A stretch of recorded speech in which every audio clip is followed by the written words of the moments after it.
هدفك وين الشيطان يعدولين وامحي يعني أهداف مرحلية باكرة لكن هدف كما الدنبيس باكرة قولك أما يولك كما الدنبيس تأو الشيطان رباوام محي وينو ينقي لا أصحاب الصعير صعيد كماها هدف كيسة كما الدنبيس وينو الدين الآن نصاره ويردوكم عن دينكم إن استطاعوا مركا الدين تإيبسته واحد حقيقي سي هدف كي وقدم بيا إبليس لها waxaynu u baahanay markaa inaynu dadaallo oo ku dadaallo inaynu ilaalinno inaan musiibadu inagaga dhicin xagga diinta nabigu calayhi salaatu wasalaam wuxuu leeyahay xadiidka saxiixu muslim warinayo abu hurayra warinayo saxiixu muslimna soo saaray imaamu muslim baadiruu bilacmaali fitanan ka qiطaci alleyli almudlim yusbixu arajulu mu'mina wayumsi kaafira aw yumsi mu'minan wayusbixu kaafira يبيع دينه بعرض من الدنيا نبي عليه الصلاة والسلام وحلي ورعماش صالح ونكسن أدق دقا انت أنا إذن كوي منين محي فتن امتحانات فتن كاسو الله مدى بالي كقطع الليل المظلم هبينك قبل كيس مدوبة ليل مظلمة مدان ضيح جرين هبينك قيبتيس مدوبة محي عن قطي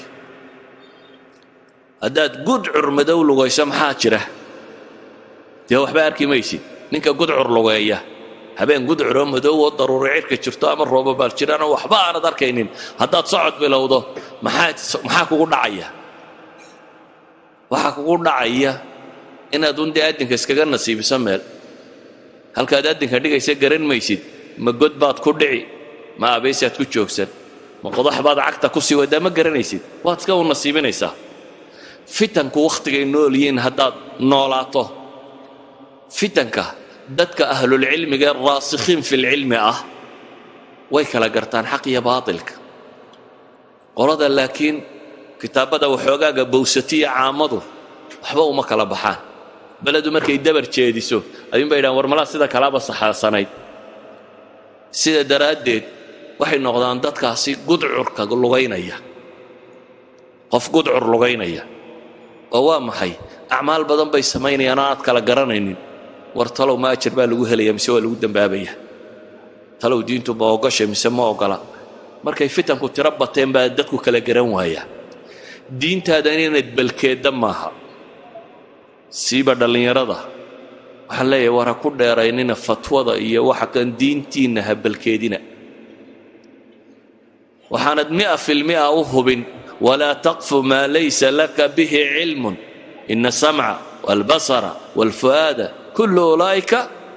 إلى يحيون الماء محاسودا لنويدين أيوه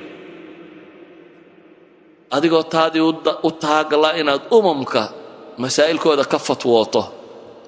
وإن دتك أنت هلا لايين أنت عين كان لايين أنت ساسا حقا وخطر وحال لم يتهي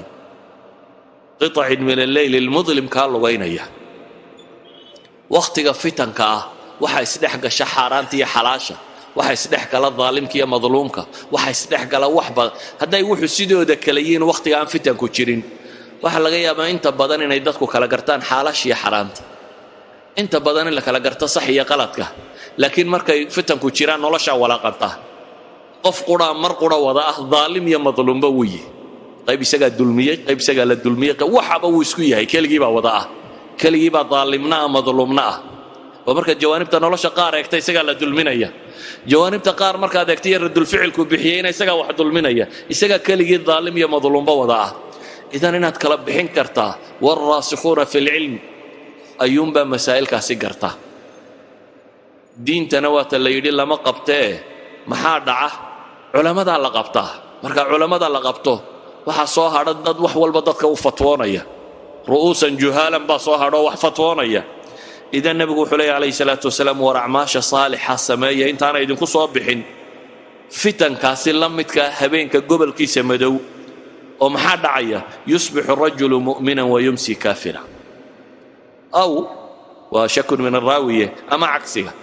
طفبا صبحي وابري سنة يسقى مؤمنة لكن مشاكل كالنولاد يوحن الله كل مي قلبتي وابا قال ama habeenkiibuu seexanaya isagoo gaala waagu markuu baryo waa shahaadanaya noloshiisiibaa maxay gaalnimadiisii iyo islaamnimadiisiibaa isdaba socota oo waayo